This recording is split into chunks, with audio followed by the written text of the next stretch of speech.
Hello everybody and welcome to Chef Glen's Kitchen, where you can do it. Learn and love to cook with a world champion. Today I'm going to show you how to make roses out of Australian rolled fondant. Now this was wrapped twice. Always good to do that with fondant. If air gets at it, it's going to harden. So before you can use it, you need to work it a little bit in your hands just to get it all nice and soft and pliable. And it will help the petals stick as you start layering them onto the rose. So I have some pink that I've already colored here with a little bit of the, you need to use the concentrated colors. You can't use the liquid cheap food colors. You need to use the concentrated ones come in a little jar. So I've already worked the pink. I'm just working the white a little bit, and I'm not going to use the white right away.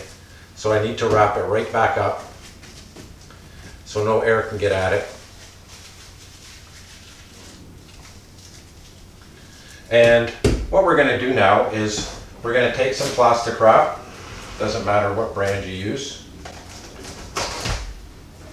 and we are going to make some little balls which will become the petals on the rose itself. So take any color you like, and for the first rose we are going to make 10 little balls just slightly bigger than a pea. So you just want to roll them up into little balls and give yourself some space when you put it down on the plastic, because we're going to press these out with our hands and they're going to come out to be the size of a quarter, maybe 25 cents. I'm going to show you a couple of different roses here. I'm going to show you a young rose. One that's older, so the petals are open, the whole flower itself is open more. Some rose buds. So I'm just going to fold the plastic over top and just going to press down with my fingers so that they make flat circles. Now you need to have some cornstarch and some water. The cornstarch is if your fingers get too sticky and you can't get the petals to do what you want, because every time you touch them, you move your finger, the whole petal itself moves. So you just put a little bit of cornstarch on your fingers. It's going to leave white marks, but they can be blown off or brushed off with a little artist brush afterwards. The water is if when you're starting to apply the petals to the rose itself, if the petals are not going to stick, you just put a tiny little bit of water on the surface of the fondant and it will stick instantly to the rose that you're going to make.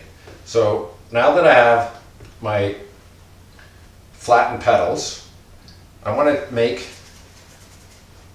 a cone or teardrop type shape like that, and that is what we're going to build our rose on. We will be cutting off some of it, and it's still all reusable as long as you don't let it out in the air too long. When you're not using the rest of the fondant, keep it rolled up. So what we want to do here is we're going to take the smallest circle we have, and we're going to take it, and what we want to do is you almost want to make the tip of your little teardrop here disappear.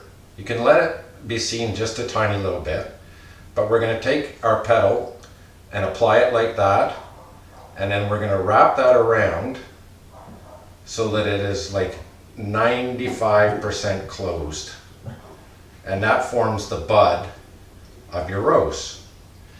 Next layer is going to be with 3 petals. So you take your next 3 smallest, it's really not that big a deal, but it does help, and stick the left side on and leave the right side open, because you're going to take your next petal, this is going to be 3 all the way around, you're going to take your next petal and you're going to stick it into the open side. Then you're going to take the first petal and use it to close and hold the second petal. And then for the third petal on this layer, same thing, stick it into the open side, and then you're going to close all three like that. I like to use a toothpick, get inside there a little bit. And so what we have here is the beginning of a rose. Now the next set is going to be the last layer I put on for this rose. It doesn't matter where you start here because this is all symmetrical. So you're just going to take, again, left side, apply it, leave the right side open, stick the new petal into the opening side, close the first petal that you put on,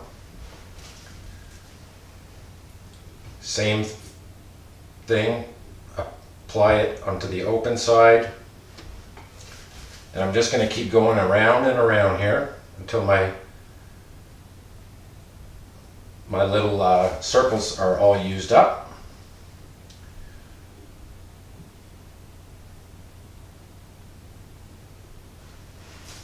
Don't worry about what it looks like now. We're going to take time to adjust it, make it look a little bit more real. But as you can see, we definitely have the makings of a rose here. So now what we want to do is we're going to use our toothpicks and our fingers, and we're just going to take the toothpick and use your finger to bend the petals over so that they are more open and a little more natural looking.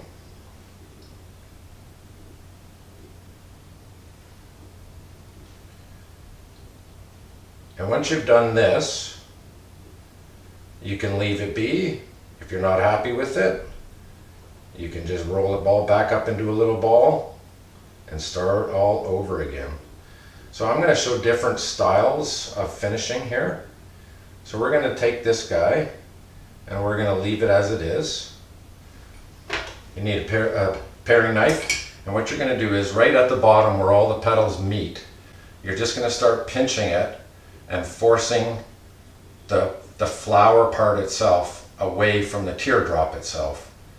Once you get to about that point there, you're going to take the paring knife, you're going to cut it off at the bottom, and then very carefully we want to put it somewhere where we can let it harden for 24-48 hours.